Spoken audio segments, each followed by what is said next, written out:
Assalamualaikum warahmatullahi wabarakatuh. Perkenalkan, nama saya Nasrullah Aris Setiawan dari kelas 3N Manajemen SDM. Di sini saya akan mempresentasikan tugas mata kuliah Manajemen Inovatif dengan dosen pengampu Bapak Sandi Nasruddin Wibowo SEMM. Presentasi kali ini saya membawakan judul Organization Learning. Baik, langsung saja.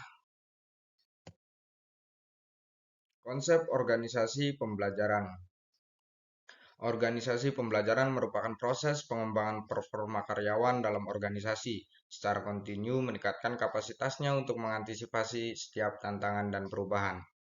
Pembelajaran merupakan proses untuk mendapatkan pengetahuan yang dilanjutkan dengan aktualisasi. Proses yang sebelumnya telah dimiliki melalui dua hal. Yang pertama itu ada proses mendapatkan pengetahuan untuk mengetahui bagaimana cara mendasari pengetahuan fisik untuk produksi tindakan. Yang kedua ada proses mendapatkan pengetahuan untuk mengetahui mengapa demikian yang dihasilkan kemampuan untuk mengartikulasikan pemahaman konseptual dari pengalaman. Selanjutnya ada tingkatan organisasi pembelajaran. Yang pertama itu ada berpikir sistem. Berpikir sistem secara keseluruhan terhadap interaksi antar unsur dalam batas lingkungan tertentu yang bekerja mencapai tujuan.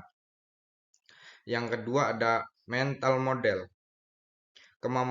Kemapanan sikap mental atau model mental yang dimulai dari penguasaan pribadi yang tinggi dalam keadaan hidup selalu belajar. Yang ketiga ada tim pembelajaran.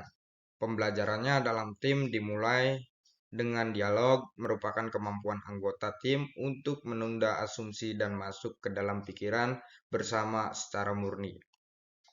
Yang keempat ada personal mastery. Upaya keahlian terus-menerus dalam mengklasifikasikan visi pribadi, visi organisasi, memfokuskan energi, mengembangkan kesabaran, melihat dengan objektif dimulai dari hal yang sungguh-sungguh bagi organisasi. Yang kelima ada membangun visi bersama. Kenyataannya perjalanan terus-menerus sepanjang berhubungan dengan visi kepemimpinan yang memberi inspirasi pada organisasi, merupakan kapasitas untuk berpegang pada gambaran bersama akan keadaan yang ingin diciptakan di masa yang akan datang. Selanjutnya ada teori pembelajaran dalam organisasi. Yang pertama itu ada operant conditioning atau Skinner.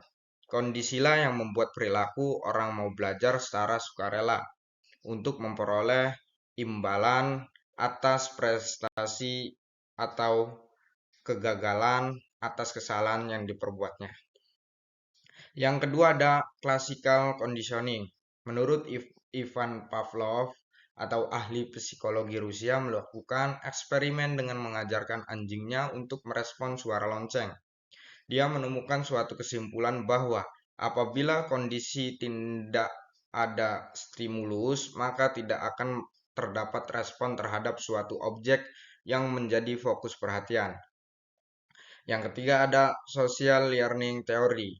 Menurut Robbins menguraikan tentang social learning bahwa orang atau masyarakat akan melakukan pembelajaran melalui pengamatan dan pengalaman secara langsung tentang terjadinya masalah atau objek. Selanjutnya ada model pembelajaran masyarakat. Yang pertama itu ada proses memperhatikan, yang kedua proses mengingat, yang ketiga proses mesin untuk meniru, yang keempat ada proses pemberdayaan atau penguatan. Selanjutnya ada karakteristik organisasi pembelajaran. Karakteristik organisasi pembelajaran itu dibagi menjadi tiga. Yang pertama itu ada gagasan baru merupakan syarat bagi organisasi pembelajaran. Yang kedua pengetahuan baru harus ditransfer ke seluruh organisasi. Yang ketiga perilaku organisasi harus berubah sebagai hasil pengetahuan baru. Menurut Wibowo pada tahun 2006. Aspek strategi organisasi dan hambatan pembelajaran. Organisasi yang adaptif dan responsif terhadap lingkungan eksternalnya sekaligus kuat dalam integrasi internalnya, menurut Hartanto pada tahun 1996. Yang kedua, ada proses di mana anggota organisasi mendeteksi berbagai kesalahan, kemudian mengoreksinya melalui berbagai tindakan dan restrukturisasi organisasi. Yang ketiga, proses yang menunjukkan tim manajemen mengubah pembagian model mental organisasi, pasar, dan pesaing mereka. Selanjutnya ada 3 fungsi kunci dalam membangun organisasi pembelajaran. Yang pertama itu ada membangun komitmen pada pembelajaran, dibagi menjadi 5. Yang pertama, membuat pembelajaran sebagai komponen visi dan tujuan strategi. Yang kedua, investasi dalam pembelajaran. Yang ketiga, mempromosikan luas tentang nilai pembelajaran. Yang keempat, mengukur, tolok ukur, menelusuri pembelajaran. Yang kelima, menciptakan penghargaan dan simbol pembelajaran. Yang kedua ada bekerja untuk membangkitkan dan dampak. Yang pertama ada implementasi program perbaikan terus-menerus. Yang kedua meningkatkan kompetensi pekerja melalui training dan membeli keahlian dari organisasi. Yang ketiga ada eksperimen dengan gagasan dan proses kelas dunia. Yang terakhir ada identifikasi mental model proses organisasi.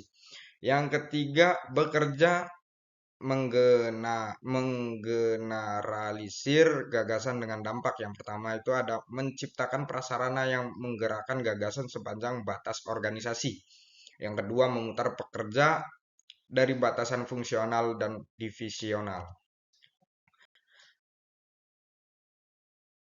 Sekian presentasi kali ini, kurang lebihnya mohon maaf.